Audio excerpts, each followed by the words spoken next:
As you all know कि Delhi university का टीसैट portal out हो गया है और सारे स्टूडेंट्स अब अपना रजिस्ट्रेशन कर रहे हैं। तो थोड़ी बहुत जो बेसिक डिटेल्स हैं, I will discuss that detail part है। सो जैसे ही आप दिल्ली यूनिवर्सिटी का ऑफिशियल वेबसाइट पे जाओगे तो you will find some of the instructions है। तो जैसे इसमें बेसिक इंस्ट्रक्शन दिया है दैट जो आपका कॉमन सीट एलोकेशन सिस्टम है, इसमें तीन फेज होते हैं। First is the applying to the university, second is form filling और जो भी प्रॉपर प्रोग्राम है, और third obviously allocation cum admission, right. जो बेसिक फीस है वो unreserve OBC EWS is 250, ST ST as basically ₹100। तो ये बेसिक इन्फॉर्मेशन है ना।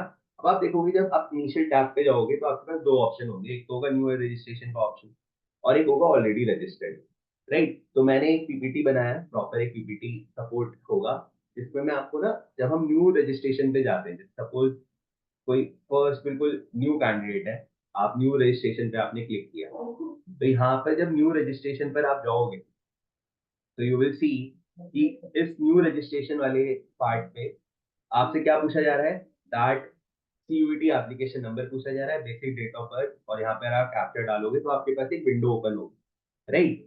अब वो जो विंडो आएगी, so I have a PPT for that particular window, right. So initially जब वो विंडो ओपन होगी you will have details like the personal details, the academic details, sports, extra curricular activities that is ECA, uploads में आपको अपने signature, photograph, marksheets, वो सब होगा। Then there is preview part and obviously then there is a final submission, right. तो preview में basically पूरा एक तरीके से फॉर्म आ जाता है जो आपने फिल किया होता है, so that you can cross check it कि ठीक है भाई, हमने जो फिल किया है वो ठीक है कि नहीं। अब थोड़ा सा बात करते हैं, जैसे पर्सनल डिटेल्स जब हम देखेंगे तो मेजरली ये मैंने फॉर्म फिल किया था, but I have hide the personal details obviously due to privacy issue. There's a form of one of the student। तो आप देखोगे यहाँ पे नाम हो गया, ईमेल हो गया। Please make sure email ID और फोन नंबर जो आप देने वाले हो, ठीक है, बिल्कुल वो सिंसियर फोन नंबर्स होने चाहिए। ऐसे नहीं आप इतने सारे फोन नंबर्स होता है, पता चल रहा है वहाँ ओटीपी आ रहा है, पता ही नहीं, है ना। ईमेल आईडी, फोन नंबर, दोनों का ध्यान रखना है। There is option of the state of domicile. तो अगर सपोज करो आप डोमिसाइल अप्लाई करते हो दिल्ली यूनिवर्सिटी, तो या तो दिल्ली का बना हुआ होना चाहिए सर्टिफिकेट, दिल्ली स्टेट का, या फिर आपका सेंट्रल का बना हुआ होना चाहिए। सपोज करो कोई यूपी का स्टूडेंट है और वो अप्लाई कर रहा है, तो जो यूपी स्टेट का डोमिसाइल सर्टिफिकेट है वो एप्लीकेबल नहीं है, सेंटर वाला होगा या दिल्ली स्टेट का आपका एप्लीकेबल होगा, राइट। तो आप देखोगे बेसिक डिटेल्स हैं, आर यू है ना। अब देखो इस बार ना ये सिंगल गर्ल चाइल्ड के लिए रिजर्वेशन है, तो जो भी सिंगल गर्ल चाइल्ड है वो वाला ऑप्शन यहाँ पर आपको देखने को मिलेगा इस बार, ठीक है। तो यहाँ बेसिक डिटेल्स आपने फिल करी पर्सनल पार्ट पे, तो ये आपका फर्स्ट उसमें आएगा। फिर उसके बाद आप सबमिट करके आगे जब चलोगे, then you will have what, you will have option of the academic part, ठीक है। तो एकेडमिक पार्ट, तो सेकंड साइड में मैं देखमेंट शो करता हूँ, ये आपका हो गया। फर्स्ट इज पर्सनल पार्ट, ठीक है, पर्सनल डिटेल्स। जब आप आगे चलोगे पर्सनल डिटेल्स से, तो थोड़ा यहाँ पे फैमिली डिटेल्स आ गई। तो यहाँ पर फैमिली डिटेल्स में आपसे पूछ लिया जाएगा यू नो इनकम वगैरह भी आपको बतानी पड़ेगी, क्योंकि ओबीसी में creamy layer, non creamy layer होती है उन सबके लिए, तो ये प्रॉपरली आप डिटेल फिल करोगे, ठीक है। ऐसे होता है ना, बहुत बच्चे ऐसे होते हैं जो फर्स्ट ईयर में ऑलरेडी होते हैं, दोबारा से अप्लाई करते हैं, तो इसलिए ये वाला ऑप्शन है, currently enrolled in any college और यूनिवर्सिटी। तो आप तो मैक्सिमम स्टूडेंट तो होते हैं जो क्लास 12 पास करके आते हैं, तो आप लोग तो इसे नल कर दोगे, एनए कर दोगे सबको, राइट। तो ये सब आपने फिल करा, बैंकिंग डिटेल्स एंड ऑल।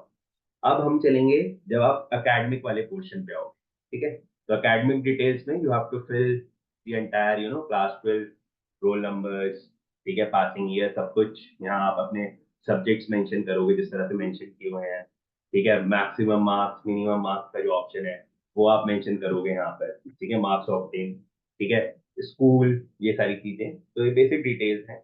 और what were the medium of study, English और हिंदी, ये सारी आपने यहाँ पर मेंशन किया।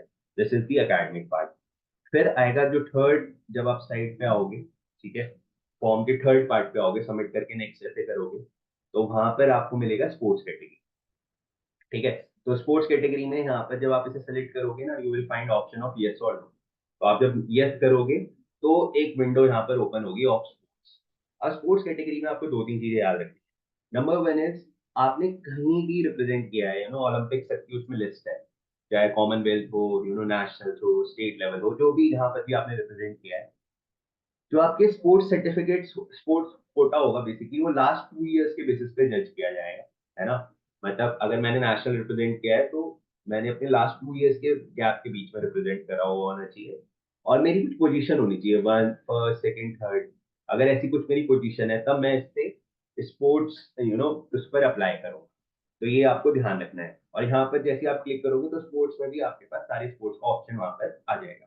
ठीक है, this is for the sports Kota.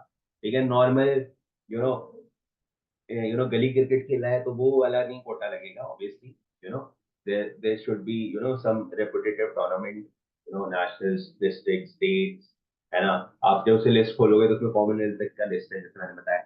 तो ये आपको ध्यान रखना है। देन यू हैव, जब आप फोर्थ कॉलम पे आओगे तो fourth column is of extra curricular activity, ECA। तो extra curricular activity same apply, है ना। देखो यहाँ पे, देखो ये स्पोर्ट्स कैटेगरी का भी मेंशन है। आपने ऐसे क्लिक करा तो यहाँ पे यस करोगे, जब सपोज करो आपने क्रिकेट खेला है ना, तो फिर वो कंपटीशन नेम, कंपटीशन का लेवल, डेट, जो सर्टिफिकेट मिला होगा, सपोज करो आपने क्रिकेट डिस्ट्रिक्ट लेवल पे खेला तो सर्टिफिकेट की डेट, है ना, सर्टिफिकेट लेवल, तो सारी चीजें आपको यहाँ पर फिल करनी। ठीक है, तो please make sure about this. अब आते हैं फोर्थ कैटेगरी पे। Fourth category was obviously the extra curricular activity category, है ना। एक्स्ट्रा करिकुलर एक्टिविटी पे आते हैं, ECA पे आते हैं। तो एक्स्ट्रा करिकुलर एक्टिविटी सेम, यहाँ पर applying under the extra curricular activity, yes या नो आप करोगे तो जैसे आपने यस किया तो चीजें यहाँ पर ओपन हो जाएंगी। ठीक है, एक्स्ट्रा करिकुलर एक्टिविटी में भी, है ना। आप जैसे आप एक्स्ट्रा करिकुलर एक्टिविटी सेलेक्ट करोगे, you have options of everything, dance, debate, digital media. अब देखो यहाँ पे NCC और आपका NSS है। तो NCC और NSS में क्या फायदा है, मतलब अगर किसी के पास सर्टिफिकेट है तो उसके लिए उसके ट्रायल्स वगैरह नहीं है ना। बाकी सबके आपके ट्रायल्स होंगे, आप जो भी कैटेगरी चूज करोगे ना तो उसका फिर further there is a round. तो दिस, और NCC बच्चे पूछते हैं कि सर अलग से सर्टिफिकेट NCC का कहाँ पे अप्लाई करेंगे, तो NCC का ऑप्शन आपको मिल रहा है एक्स्ट्रा करिकुलर वाले पार्ट। ठीक है, तो ये पॉइंट आपको ध्यान रखना है। ठीक है, जब फॉर्म फिल करोगे तो प्लीज बी बी रेस्ट, पूरा होता है ना 100%, आपको पूरा एक बार दो तीन बार रीचेक करके तब उसे अप्लाई करना है ना। हेस्ट में मत फॉर्म फिल करना, है ना। छोटी छोटी गलतियां होती हैं, है ना। पता चल रहा है कि आधे बच्चों को अभी भी ये लगता है कि NCC का तो सर्टिफिकेट ही नहीं लगता, बट वो एक्स्ट्रा करिकुलर वाले ऑप्शन में गिवन होता है। आते हैं फिर आगे। Then obviously there is upload option, तो यहाँ पर आप अपलोड ऑप्शन में you will upload your photograph, your signature, the scan copy of class 10, the class 12 marksheet. तो all these things will be uploaded in the upload section, तो ये सब आप अपलोड करोगे। ठीक है, तो अपलोड कर दिया आपने ये सारा कुछ। ठीक है, फिर आप क्या करोगे, हालांकि बताए CUET के एप्लीकेशन के थ्रू कुछ डेटा आपका आ भी जाएगा, तो टेंशन मत लेना। ऐसा बहुत बच्चों के साथ ऐसा इशू हो गया ना कि CUET में सर मिस्टेक हो गई थी, यहाँ पे हम चेक उसे करेक्ट कर सकते हैं, बिल्कुल कर सकते हैं, है ना। बेसिक इन्फॉर्मेशन आप यहाँ पे अपनी चेक कर सकते हो। तो मैं बार बार यही बोल रहा हूँ, जो भी फिल करो प्लीज मेक श्योर कि वो आपकी क्लास 10 की मार्कशीट से मैच करना चाहिए। Father's name, mother name, mother अब ऑब्वियसली नेम तो सेम होगा, बट जो जितने स्पेसिंग वहां पर है, क्योंकि आपका जो क्लास 10 का डॉक्यूमेंट होता है ना, सिर्फ उसी में डेट ऑफ बर्थ होती है। आगे जाके आप कभी इंटरव्यू भी देने जाओगे ना, लाइक सपोज आप UPSC का इंटरव्यू भी देने जाओगे, वहां पर भी आपकी 10th क्लास का सर्टिफिकेट मांगा जाता है। और आपके 10th क्लास के सर्टिफिकेट प्लस आपका आधार और जो भी फोटो प्रूफ होगा, प्लस आपकी लास्ट जो क्वालिफिकेशन होगी, वो सबका मैच होता है।